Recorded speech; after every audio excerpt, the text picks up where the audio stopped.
somos el grupo 4 y vamos a realizar la exposición sobre los objetivos de la práctica de la educación psicomotriz. Yo soy Alejandro Rodríguez y mis compañeros son Rocío Colomera Ibáñez, Presente. Paula Enciso Espinosa, Presente. Rados Galinova Kostova, Presente. María Ángeles García Guzmán, Presente. Jesús López Vargas, Presente. Lucía Nadal Fernández, Presente. Alba Rigaud Vila, Presente. Rebeca Saldaña Llamas, Presente. Patricia Sánchez Jiménez, Presente. Adrián Simón Jiménez, Presente. Gádor María Vallecillo Martínez, Presente. Esther Benteo Usero, Presente.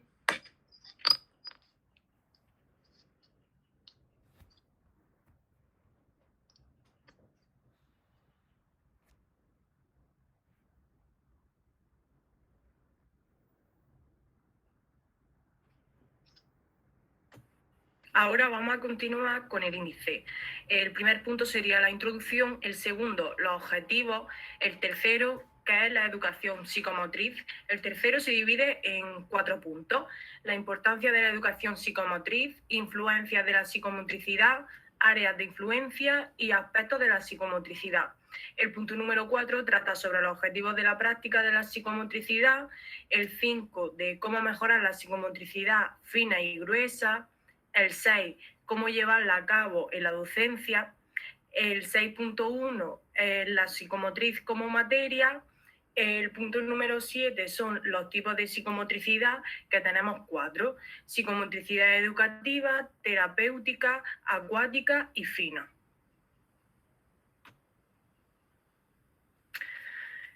El siguiente punto que tenemos son los niveles. El 8 son las ventajas e inconvenientes de la educación psicomotriz. El 9, la lateralidad psicomotriz, que pueden ser 4 tipos: diestra, zurda, ambidiestra o cruzada. El punto número 10 sería el equilibrio, que se divide en 3: equilibrio dinámico, equilibrio estático y equilibrio postdinámico. El punto número 11 sería la conclusión y el punto número 12 serían las referencias.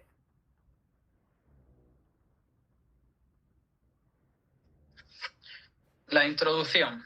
El tema escogido para la realización de este trabajo ha sido la psicomotricidad.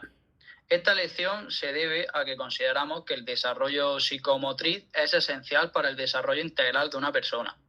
Gracias a ella se mejorarán las habilidades y destrezas motrices básicas como correr, caminar, escalar, saltar, etc. Además, otro de los motivos de la elección de este tipo de contenido corresponde a que pensamos que se le debería dar más importancia al trabajo psicomotor, ya que ayuda a detectar de forma preventiva posibles dificultades de aprendizaje que pueda presentar el alumnado. Como parte principal, a lo largo de la presentación nos encontraremos con las características fundamentales de la educación psicomotriz, así como sus objetivos principales y los diferentes tipos que hay, puesto que no se conocen en profundidad.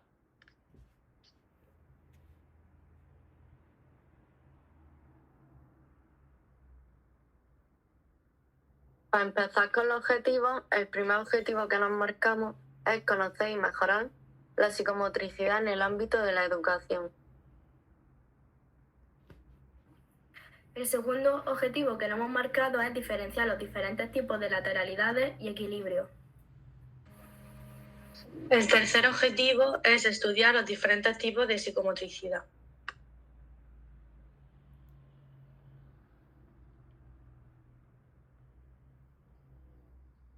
Vale, ahora vamos a empezar a hablar sobre lo que es la educación psicomotriz, sus características, los tipos que hay, los diferentes niveles, cómo se lleva a cabo. Pero antes de ello hay que saber lo que es la psicomotricidad en general. La psicomotricidad se trata de una disciplina de intervención educativa que pretende desarrollar tanto las habilidades motrices, expresivas y creativas del niño a través de su propio cuerpo y su movimiento. Esta se divide en dos partes. Una primera parte, que es la parte psíquica, y una segunda parte, que es la motriz. Ambas partes constituyen parte del proceso del desarrollo integral de una persona. Por lo tanto, cuando hablamos de educación psicomotriz, pues estamos hablando, por así decirlo, del punto de partida para el proceso de enseñanza-aprendizaje de un niño. Esta educación tiene en cuenta diferentes indicadores para poder entender el proceso del desarrollo humano, como por ejemplo la coordinación, el control emocional, la postura y el equilibrio, la lateralidad, de la que se hablará profundamente más adelante, entre otros. Esta disciplina se trabaja a través del juego, es decir, usando diferentes técnicas, las cuales nos posibilitan estimular las ya nombradas destrezas motoras, expresivas y creativas del niño, de las cuales a través de ellas pues, este podrá desarrollar el control de sus movimientos, la coordinación, el equilibrio y la orientación. Y ahora vamos a hablar un poco sobre la importancia que tiene esta educación psicomotriz. Durante los primeros años de vida de un bebé, la psicomotricidad desarrolla un papel fundamental. Esto es debido a que influye directamente en el desarrollo intelectual, social y afectivo del niño, fomentando y favoreciendo la relación con su entorno, además de que tiene en cuenta las diferencias individuales, las necesidades y los intereses de los propios niños. Y además, esta intervención educativa se trata como importante, puesto que a nivel motor permite al niño dominar su movimiento corporal, a nivel cognitivo le permite la mejora de la memoria, la atención y la concentración, mientras que a nivel social y afectivo le permite afrontar sus miedos y poder relacionarse con los demás. También podemos decir que esta educación psicomotriz se trata del mejor modo para que un niño conozca su cuerpo y sus posibilidades de movimiento, además de progresar la atención, la concentración, como hemos comentado anteriormente, y el seguimiento de órdenes fundamentales para la adquisición de nuevos aprendizajes. Por último, también hay que mencionar la gran importancia que tiene el atender correctamente este desarrollo psicomotor en un niño desde una temprana edad, puesto que en caso contrario, al no tratarse, podrían presentarse múltiples dificultades en el aprendizaje de toda aquella actividad donde la orientación espacial juegue un papel principal. Algunas de estas consecuencias podrían ser, por ejemplo, en la escritura, en la comparación de conjuntos matemáticos o la ordenación. Pero en donde más suele destacar es la lectura, porque en esta pues, se sigue una ordenación espacio-temporal, es decir, se lee siguiendo una dirección determinada, de izquierda a derecha. Entonces, de ahí la importancia que tiene su estimulación desde los primeros años de vida.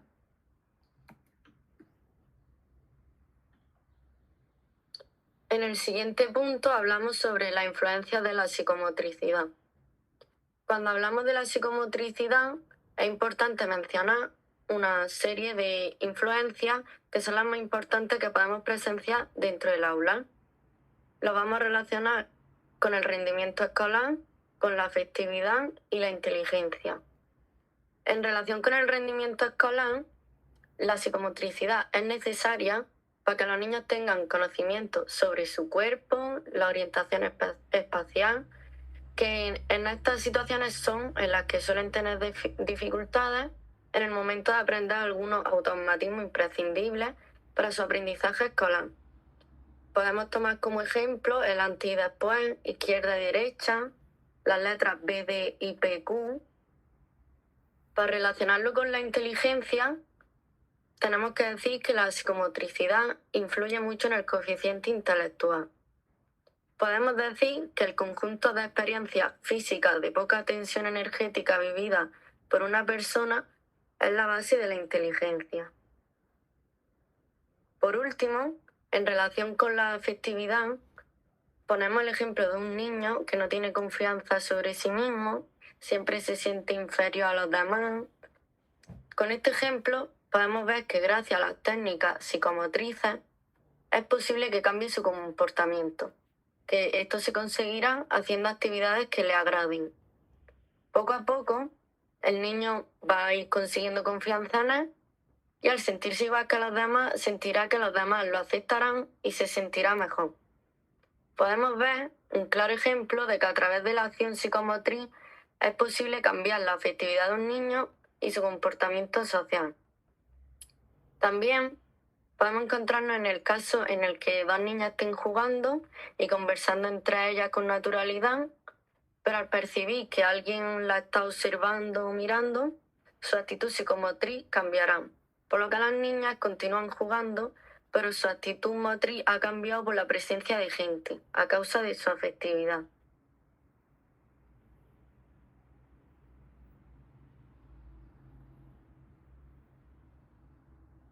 En el siguiente punto vamos a mencionar las áreas de la influencia.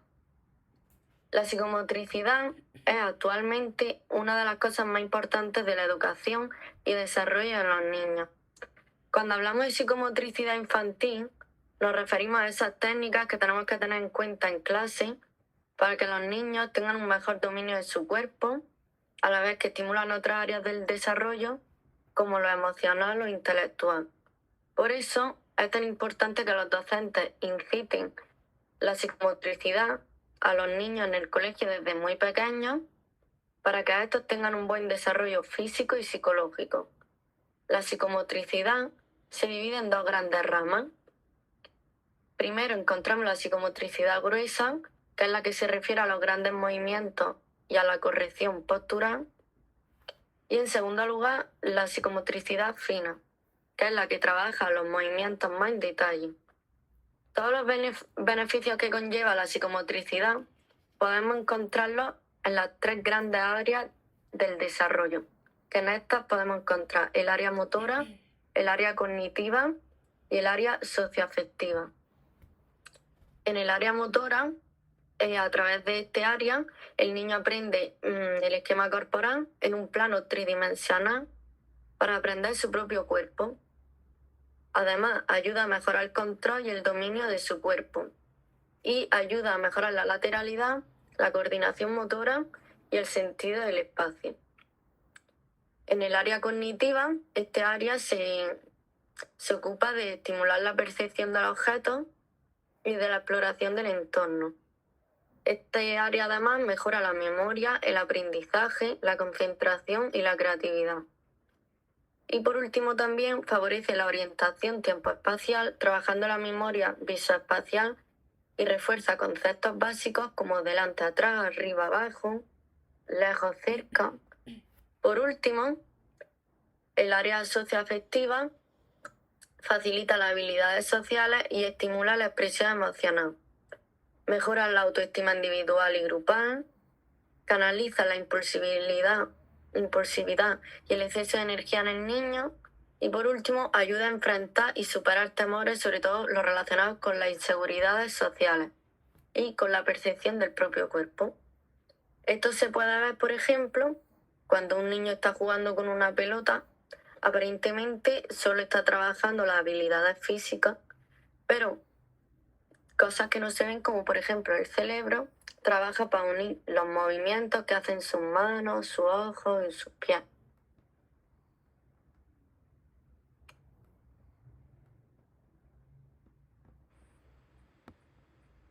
Bueno, yo soy Paula y voy a hablar sobre los aspectos de la psicomotricidad. En primer lugar, pues como vamos a ver a lo largo de toda la presentación, la psicomotricidad es esencial en el desarrollo de los aspectos que influyen en la personalidad de los niños, que son los que vemos en esta diapositiva. Tenemos el cognitivo, el afectivo, el social y el motor.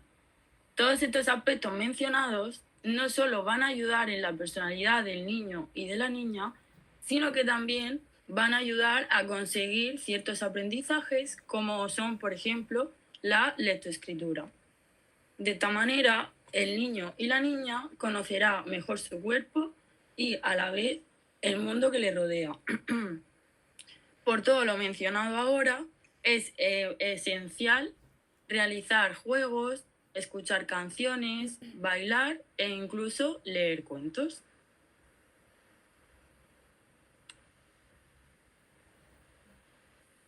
Ahora, destacando el aspecto motor, hemos encontrado 4 percepciones que se consideran muy importantes en el desarrollo psicomotor, que serían las que encontramos en la diapositiva. En primer lugar, vemos la percepción sensoriomotriz, que es la relación de los movimientos que se realizan con las manos y con las extremidades. En segundo lugar, vemos la percepción visual, que esta percepción se podría trabajar mediante ejercicios de coordinación manual, como por ejemplo la percepción de formas y espacios, es decir, saber diferenciar, que los niños sepan diferenciar las formas y los espacios en los que están las formas. Seguidamente encontramos la percepción táctil, que en esta percepción la conciencia del cuerpo ayuda bastante a desarrollarla y a la vez también se desarrollaría la aprehensión. Y por último tenemos la percepción auditiva. Este tipo de percepción se podría conseguir mediante ejercicios de concentración memorísticos y de discriminación auditiva de todos los sonidos que se escuchan en ese momento.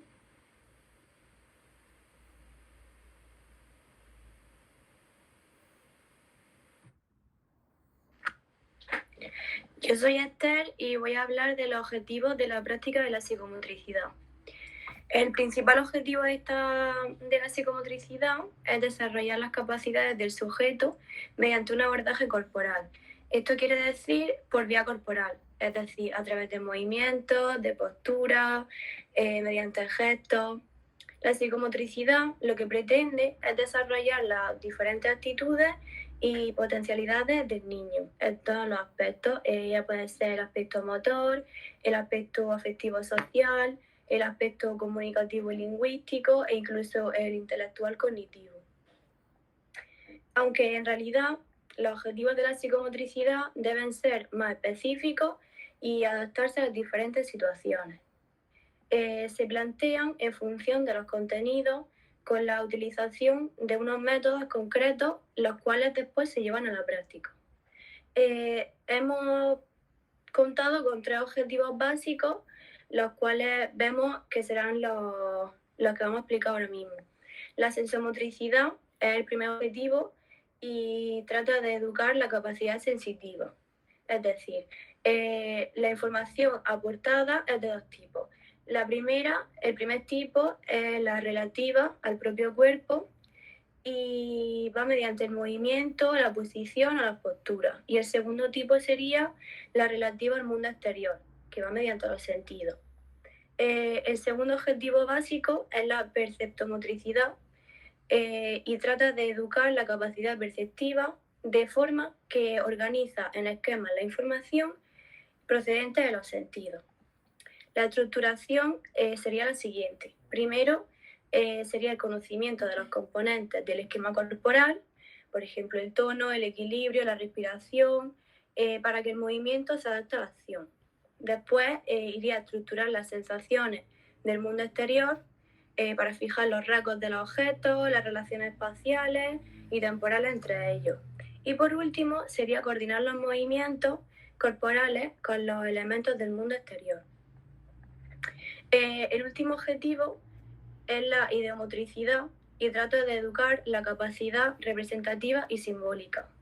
Tras estructurar la información conforme a la realidad, pretendemos que el cerebro dirija las acciones sin ayuda. En definitiva, el niño debe conocer su cuerpo y explorar sus posibilidades, oportunidades y limitaciones. Una buena sesión de psicomotricidad nos permitiría que el niño mejore sus habilidades sociales y ya está. Estos serían los objetivos básicos.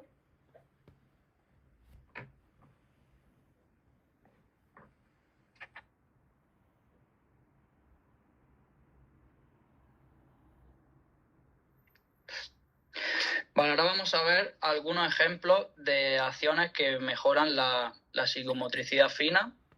Para ello, debemos realizar movimientos que requieran de precisión a pequeña escala. Abrir y cerrar tanto cremalleras y botones como botellas de agua. Crear formas con plastilina. Formar estructuras con piezas de madera, cartón o cualquier material. Hacer pulseras con bolitas. Crear formas en una cartulina recortando con las tijeras. Hacer puzzles y ayudar a hacer de comer. Para mejorar la psicomotricidad gruesa, vamos a ver acciones que requieren destrezas a gran escala, como puede ser arrastrarse, gatear, andar, correr. También es muy importante gesticular. Fundamental realizar deportes como natación, fútbol, escalada, ciclismo, etc. Subir y bajar escaleras, bailar variando el ritmo para mejorar la adaptación y otro ejercicio que es fundamental es que los niños mantengan el equilibrio.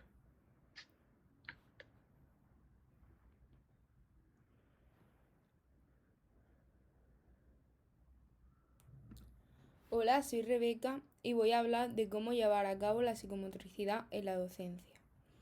Como ya hemos mencionado antes en el objetivo 1 que nos marcamos, queremos conocer cómo se lleva a cabo esta psicomotricidad. Y es muy importante la psicomotricidad en la escuela, ya que es fundamental para el desarrollo de las habilidades físicas, afectivas e intelectuales de los alumnos. Para que esto ocurra, es también muy importante el papel del docente en su desarrollo. Se suele desarrollar la psicomotricidad en 2 sesiones entre clases o extraescolares. Y para el desarrollo de estas clases, el docente debe de saber crear un buen ambiente para que se pueda dar allí un buen aprendizaje en su alumno. También es muy importante que escuche las iniciativas de sus alumnos y además que esté disponible para ellos y les ofrezca propuestas nuevas. Para los alumnos es muy importante que el profesor se ponga en su lugar y que comprenda lo que están realizando en el momento, es decir, que les observe y entienda todos los gestos y actividades que realizan. Debe también el docente de ayudar a sus alumnos a cumplir las normas establecidas por él mismo. ¿Y cómo va a ayudarles? Pues va a explicar y facilitar las normas y así los alumnos lo entenderán con más facilidad. También es una de las labores del docente organizar los materiales adecuados y necesarios para la clase, y esto debe de hacerlo antes de que comience la clase. El docente debe de promover además emociones al desarrollar las diferentes actividades, y es necesario que intervenga cuando las cosas no salgan como deben, y también haciendo esto les va a ayudar. Además, es necesario que participe en las actividades que se van a realizar. Y, por último, pero no menos importante, el docente tiene que tener una mirada periférica para que observe directamente todo lo que ocurre. Una sesión de motricidad debe de estar previamente planificada y se hará realizando juegos y actividades. A lo largo del curso y con el paso del tiempo, estas actividades y juegos irán en aumento de dificultad.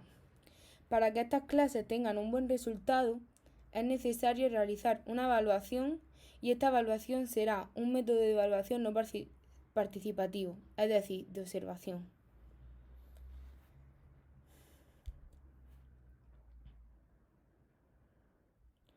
A continuación, como podemos observar en esta tabla, esta es una tabla con la que los docentes se suelen guiar en la evaluación. Por ejemplo, en actividades, uno se tiene en cuenta estos diferentes aspectos: que se integre, colabore, que participe, que sea solidario. Y se evaluará al principio del curso y al final del curso para conocer si el alumno o la alumna ha empeorado o, por el contrario, mejorado en algunos de estos aspectos.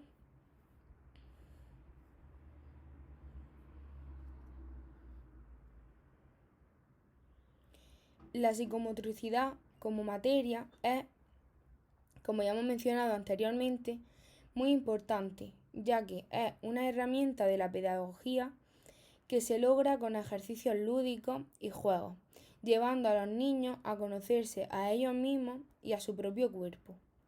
Las diferentes actividades que incluye la psicomotricidad son el tono, un control de la postura, la respiración también se controla, la organización del espacio-tiempo, además de la lateralidad y la coordinación dinámica, y se trabaja en diferentes trimestres.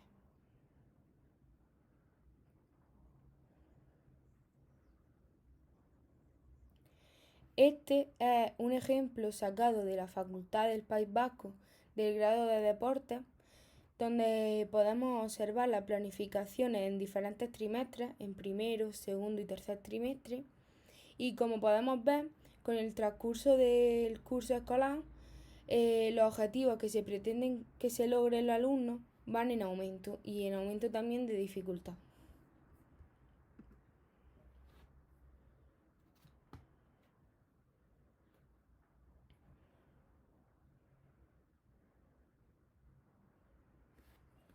Yo voy a hablar de los tipos de psicomotricidad. Existen 4 tipos: la psicomotricidad educativa, la psicomotricidad acuática, la psicomotricidad terapéutica y la psicomotricidad fina. Cada uno tiene una serie de características que son diferentes entre sí y además están dirigidas a un tipo de público en concreto. El primero es la psicomotricidad educativa, que va dirigido a los más pequeños, en concreto a niños de entre 1 y 6 años, y es la más común. Sirve para fomentar la autonomía a través de actividades, y las actividades que se realicen deben tratar la coordinación de movimientos, fuerza o interacción en el espacio, entre otros. Algunos ejercicios podrían ser los que impliquen patada una pelota, contar un cuento o seguir el compás de una música. En general, este tipo de psicomotricidad busca que los niños puedan aprender a situarse en el entorno, establecer relaciones en este y además comprender las características y el funcionamiento. Por otro lado, tenemos la psicomotricidad terapéutica, que va dirigida a niños un poco más mayores y busca que estos puedan resolver sus problemas en relación con el entorno y las interacciones que se producen en él. Estos problemas pueden ser tanto de origen físico como mental, y además la psicomotricidad terapéutica funciona buscando las dificultades que tiene el niño, trabajándolas a través de actividades, y estas actividades nos servirán para resolver o incluso eliminar esos problemas. También tenemos la psicomotricidad acuática, que trabaja habilidades relacionadas con la fuerza, el peso o la gravedad, utilizando para ello el medio acuático. Esta psicomotricidad se trabaja a través de actividades en la piscina, como por ejemplo pedalear en el agua, aprender a nadar o practicar el flote en el agua. Por último, hablamos de la psicomotricidad fina, que puede ir dedicada a todo tipo de público, pero lo adecuado sería tratarlo con niños de entre 3 y 6 años. Esta incluye todas las actividades que tengan que ver con el uso de las manos, como por ejemplo escribir, realizar puzzles, hacer construcciones de bloques o realizar actividades utilizando plastilina.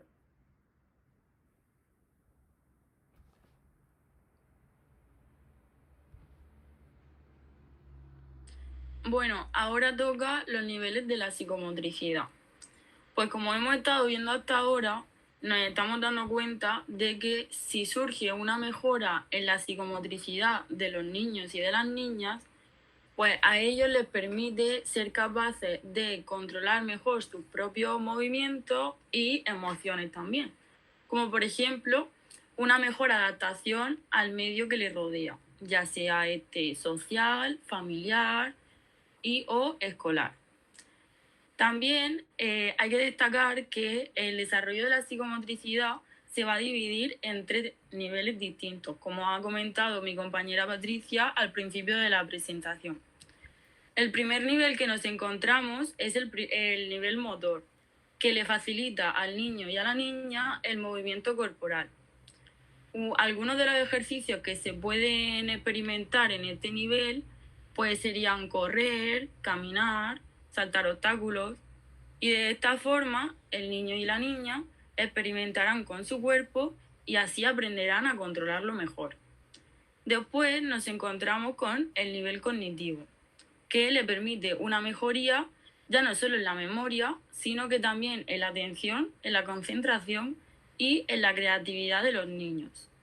Para ejercitar este tipo de nivel, pues se podrían realizar ciertos ejercicios, como por ejemplo saltar a la comba, jugar al veo-veo o incluso interpretar un baile. Y por último, nos encontramos con el nivel social y afectivo.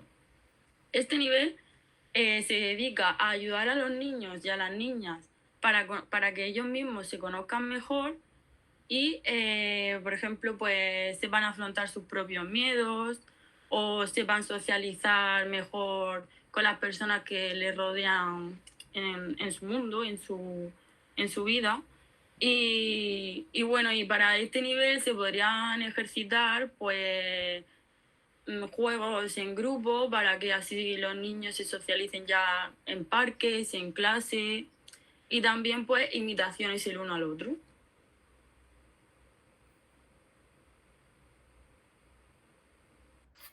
Yo soy Gado y voy a hablar sobre las ventajas e inconvenientes de la educación psicomotriz. En primer lugar, voy a hablar sobre las ventajas que tiene desarrollar la educación psicomotriz. Recordamos que con la psicomotricidad los niños y niñas aprenden a superar sus limitaciones, desarrollan su propia iniciativa y a la vez disfrutan de los beneficios que esta ofrece. Entre las ventajas podemos diferenciar 3 zonas donde se ven beneficios. Primero tenemos la zona a nivel motor, en la que encontramos que la psicomotricidad facilita la adquisición del esquema corporal, es decir, que el niño sea consciente de su propio cuerpo. Luego también favorece al control del cuerpo, ya que ayuda a que los niños aprendan a dominar y adaptar su movimiento del cuerpo. Además, ayuda a afirmar su lateralidad, su control postural, su equilibrio, su coordinación y su ubicación en tiempo y espacio. En segundo lugar, encontramos la zona a nivel cognitivo. Esta estimula la percepción y discriminación de las cualidades de los objetos. También facilita el aprendizaje, mejora la memoria, la atención y la concentración. Introduce las nociones espaciales como arriba-abajo, al otro lado, a un lado y al otro, delante, detrás, entre otras, a partir de su propio cuerpo. Luego también refuerza nociones básicas de color, tamaño, forma y cantidad a través de los elementos que le rodean. Por último, los beneficios que encontramos a nivel socioafectivo son los siguientes. La psicomotricidad sirve como un canalizador, ya que el niño puede descargar su impulsividad sin culpabilidad. Luego también se integra a nivel social con sus compañeros mediante el desarrollo de juegos grupales. Otra ventaja es que le ayuda a enfrentar sus temores y también reafirma su autoconcepto y autoestima, debido a que se sentirá más seguro emocionalmente, ya que conoce sus propios límites y capacidades. Para hablar de los inconvenientes que tiene la educación psicomotriz, vamos a analizar los inconvenientes de 2 tipos distintos. Por un lado encontramos la psicomotricidad dirigida y por otro la psicomotricidad vivenciada. En la dirigida vemos que la psicomotricidad no tiene cabida para modificaciones, ya que ha sido planeada previamente, por lo que es directiva y rígida. Luego no fomenta la creatividad ni la imaginación. Tampoco trabaja lo socioafectivo ni lo emocional. Y hay veces que hay presencia de motivación al llevar a cabo el desarrollo de ciertas actividades. En la psicomotricidad vivenciada encontramos 2 inconvenientes, El primero es que se necesita una gran preparación técnica para poder llevarlo a cabo, es decir, para poder ser psicomotricista. Y el último inconveniente es que el número de participantes para este tipo de psicomotricidad no puede superar las 4 personas, por lo que es muy reducido.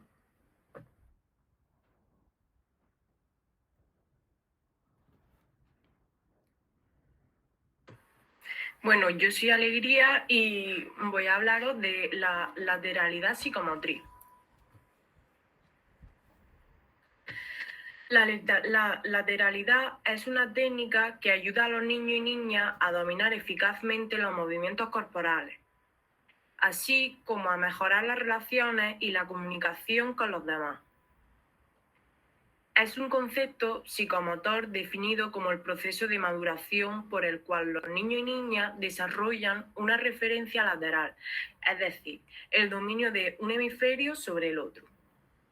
La principal ventaja de las habilidades psicológicas de la primera infancia es mejorar la salud física y mental de los estudiantes. La generalización lateral es una etapa posterior en la maduración del sistema nervioso en la que el dominio de un lado del cuerpo sobre el otro depende del dominio de un hemisferio u otro. En este sentido, se considera zurdo cuando es dominante el hemisferio derecho y es diestro cuando es dominante en el hemisferio izquierdo.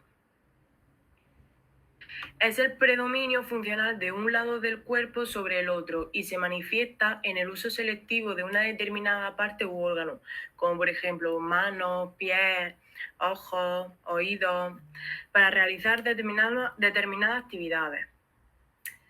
Otro factor a considerar cuando se trata de escalones laterales es su relación con el espacio. El niño adoptará una preferencia funcional que le permitirá distinguir entre derecha e izquierda en relación con su propio cuerpo y, por tanto, con su pareja, lo que le permitirá formar la base de la orientación y la estructura espacial. El grado lateral del objetivo permite la organización de referencias espaciales, la orientación del objetivo en el espacio y los objetos en relación con el objeto mismo. Así facilita los procesos de integración perceptual y mapeo corporal. La posición tumbada se establece alrededor de los 5 años de edad y debe ser zurda o diestra para un óptimo aprendizaje cognitivo y desarrollo psicomotor. La dominancia lateral derecha o izquierda depende de varios factores.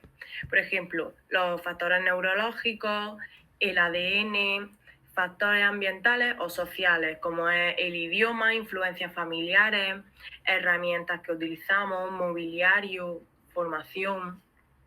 De 0 a 2 años son las etapas de dominio, usando las manos para agarrar y tirar y manipular, pero sin un grado específico. De 2 a 4 años son exploradores, tocan todo y se usan las manos. En algunos casos, hacia el final del periodo, se usa más la mano dominante. Alrededor de los 4 o 6 años, los niños generalmente solo usan un lado. Se acerca el teléfono a la oreja, patea la pelota con el pie, agarra un lápiz para escribir o un vaso con una mano y mira a través de un agujero con mirada resuelta. También puede ocurrir que el niño no utilice la mano dominante o utilice ambas manos.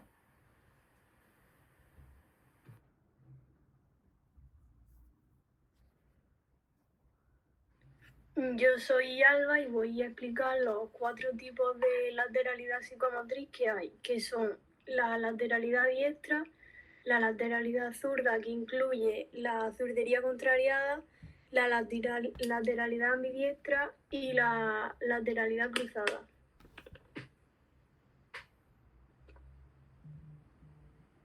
La lateralidad diestra es cuando el ojo, mano, pie y oído derecho son los que dominan. Se usa la mano derecha para realizar las acciones. Normalmente domina el lado derecho en todos los casos y el hemisferio cerebral dominante, como ha dicho antes mi compañera Alegría, es el izquierdo y no se encuentra dificultades de aprendizaje. La lateralidad zurda es cuando domina el ojo, mano, pie y oído izquierdo. La mano izquierda es la que se usa para realizar las acciones y domina el lado izquierdo en todos los casos. Y al contrario que la lateralidad diestra, el hemisferio cerebral dominante en este caso es el derecho. Y existe la zurdería contrariada, que es cuando una persona es zurda, un niño es zurdo, y por influencia social de su amigo, familia, de su entorno en general, usan la derecha para todo.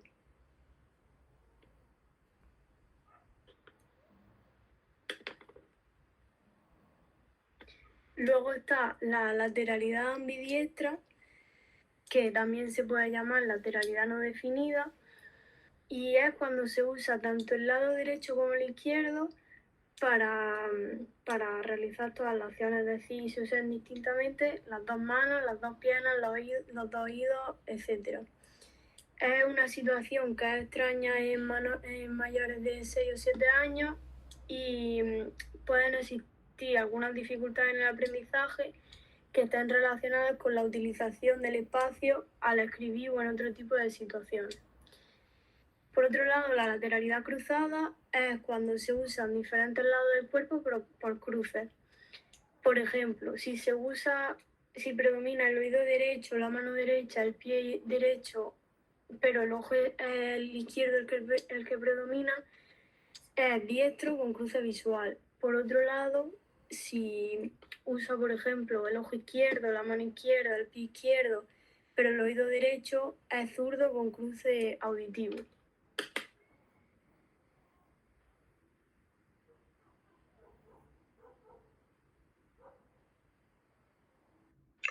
Yo soy Jesús y voy a hablar un poco sobre el equilibrio. El equilibrio es la capacidad de orientar correctamente el cuerpo en el espacio, es decir, adquirir una postura adecuada estando en movimiento o en reposo. Su función es mantener relativamente estable el centro de gravedad del cuerpo. Es un factor de la motricidad infantil que evoluciona con la edad y que está estrechamente ligado a la maduración del sistema nervioso central. Hacia los 2 años, el niño es capaz de mantenerse sobre un apoyo, aunque durante poco tiempo. Hacia los 3 años se puede observar un equilibrio estático sobre un pie de 3 a 4 segundos y un equilibrio dinámico sobre unas líneas trazadas en el suelo. A los 4 años es capaz de que ese equilibrio dinámico se amplíe a líneas curvas marcadas en el suelo.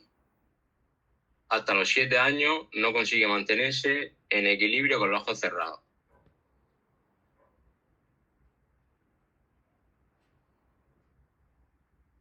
Los factores mecánicos a tener en cuenta para realizar un adecuado ejercicio del equilibrio son los siguientes. El centro de gravedad, que es el punto del cuerpo desde donde parten todos los movimientos para equilibrarnos, en posición de pie coincide aproximadamente con el ombligo. Mientras más alto esté, menos equilibrio tendremos, y cuanto más bajo esté, mayor equilibrio tendremos. Después está la base de sustentación, que es el espacio delimitado por los apoyos del cuerpo que tengamos. Por ejemplo, si estamos de pie, es el espacio que hay entre los dos pies. Y por último, la proyección, que es una línea imaginaria perpendicular al suelo que pasa por el centro de gravedad. Si esa línea cae dentro de la base de sustentación, estaremos en equilibrio. Y si cae fuera de la base de sustentación, perderemos el equilibrio. El punto máximo de equilibrio es cuando la proyección del centro de gravedad cae en el centro de la base de sustentación. El trabajo del equilibrio es de gran importancia, concretamente en educación primaria, ya que los niños se encuentran en edad de crecimiento. Al respecto, cabe destacar que es una capacidad que se encuentra presente en cualquier movimiento y que un adecuado desarrollo del mismo influye positivamente sobre las habilidades motrices. La relación que el niño tiene con su equilibrio define cómo experimenta el mundo y cómo se adapta a él, cómo se relaciona con los demás y consigo mismo. Estimular a los niños desde temprana edad con ejercicios de equilibrio hace que su desarrollo cognitivo y emocional sean de gran calidad. Ahora vamos a proceder a explicar los distintos tipos de equilibrio.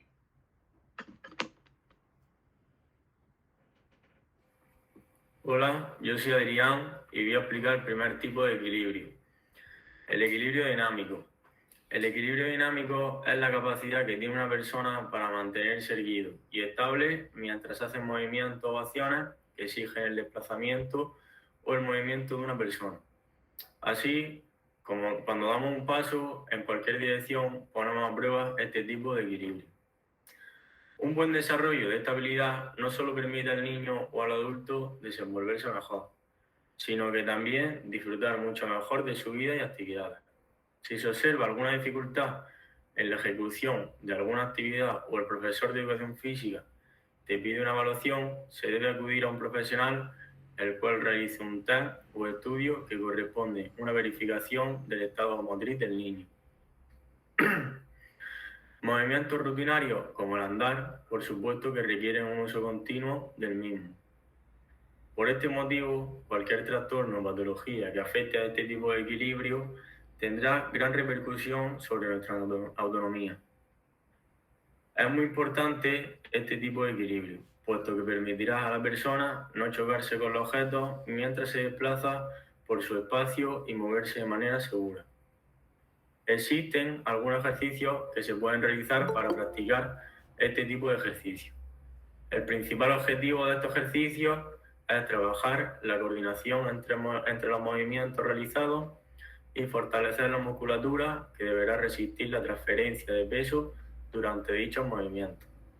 Algunos ejemplos de ellos son imitando a los animales, que el juego consiste en que el niño debe imitar un animal el cual se ha propuesto anteriormente y mientras lo imita debe desplazarse con sus pies y sus manos. El transporte consiste en que se les colocará a los niños un libro en la cabeza y deben de llegar a la línea de meta sin que se les caiga lo más rápido posible. Puede haber variantes como poner obstáculos los cuales no pueden golpear mientras corren.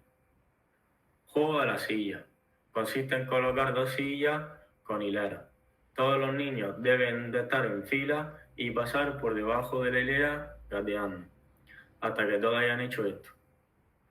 Y después, por último, el juego del avión. También es conocido como la rayuela. Es uno de los ejercicios que más ponen en práctica el equilibrio dinámico. Consiste en que cada niño lance un objeto al avión representado por casillas que previamente se ha dibujado en el suelo. La idea es pisar las casillas vacías del avión saltando y evitando aquellas que contienen algún objeto. Actualmente existen varias pruebas que se usan como diagnóstico y para mejorar el equilibrio dinámico. Los profesionales de rehabilitación usan estas pruebas funcionales para conseguir una evaluación del estado del paciente. Algunas de las pruebas principales que se utilizan son escala de equilibrio de Berg, que permite medir las habilidades relacionadas con el equilibrio estático y dinámico a través de realizar tareas funcionales. Esta es la prueba más utilizada para evaluar el equilibrio después de un ictus. Prueba del Time Up and Go.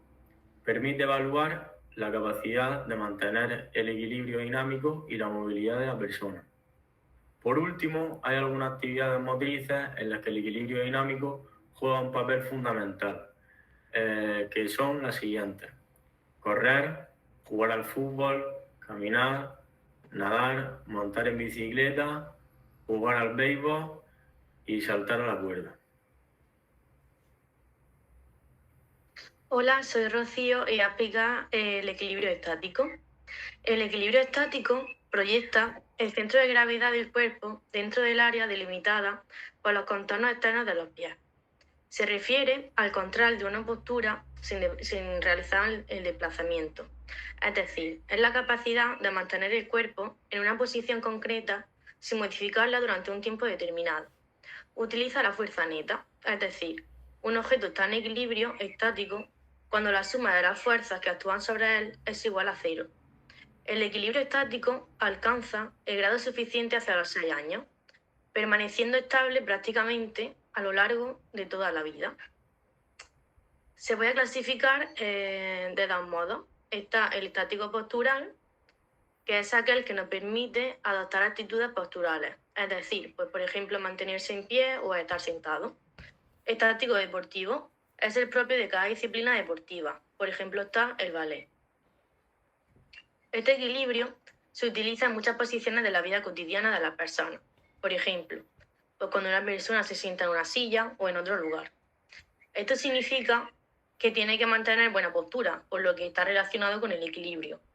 Otro claro ejemplo de este tipo de equilibrio serían las posturas de yoga, donde el sujeto coloca su cuerpo en una postura y debe mantenerla sin moverse. A continuación voy a hablar sobre el equilibrio posdinámico. Este equilibrio supone recuperar el equilibrio perdido tras realizar una acción de carácter dinámico. Este se puede recuperar mediante la realización de un movimiento dinámico o a través de la adopción de una postura estática. Por ejemplo, al correr y después saltar. Si el individuo continúa corriendo, recupera el equilibrio realizando una acción de carácter dinámico. Otra acción es que permanezca en el sitio después de saltar. En este caso, lo ha recuperado adoptando una postura estática. Algunos de los ejemplos de este equilibrio serían, pues está el salto de valla, el salto de longitud y el lanzamiento de jabalina.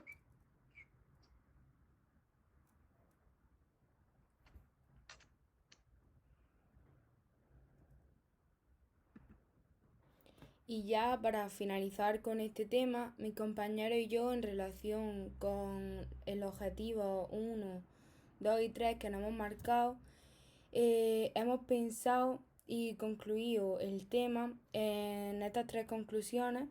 La conclusión 1 está relacionada con el objetivo 1 que nos marcábamos y hemos llegado a la conclusión de que la psicomotricidad es un aspecto muy importante para trabajar con los niños, porque como ya hemos dicho anteriormente, es una herramienta pedagógica que se logra con ejercicios lúdicos y juegos. Y gracias a los niños conocen más a ellos mismos y a su cuerpo y se desarrollan de manera que desarrollan su desarrollo motor, mental y afectivo. Y pensamos que debería de ser una materia obligatoria por la que deben de pasar todos los niños y niñas en la educación. La conclusión 2 es que existen 4 tipos de lateralidad psicomotriz y 3 tipos diferentes de equilibrio, que si los trabajamos ayudaría a los niños y niñas a dominar eficazmente los movimientos corporales y a orientar correctamente el cuerpo en el espacio. También tenemos entendido que los diestros dominan el hemisferio izquierdo y los zurdos dominan el hemisferio derecho.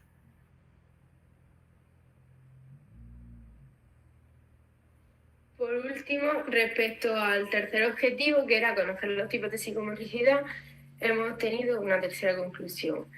En conclusión, podemos afirmar que existen 4 tipos de psicomotricidad: la psicomotricidad educativa, la psicomotricidad terapéutica, la psicomotricidad acuática y la psicomotricidad fina, y todos ellos se pueden trabajar a través de actividades. Además, también hemos concluido que todos los tipos de psicomotricidad pueden ser trabajados con niños de diferentes edades y sirven para mejorar unas habilidades.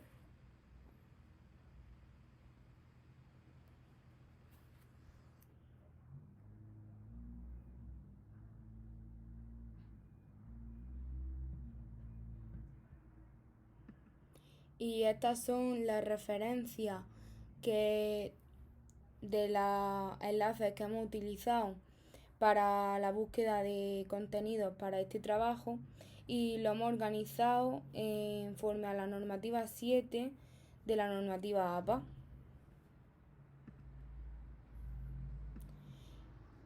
Y este es todo nuestro trabajo y espero que os haya gustado.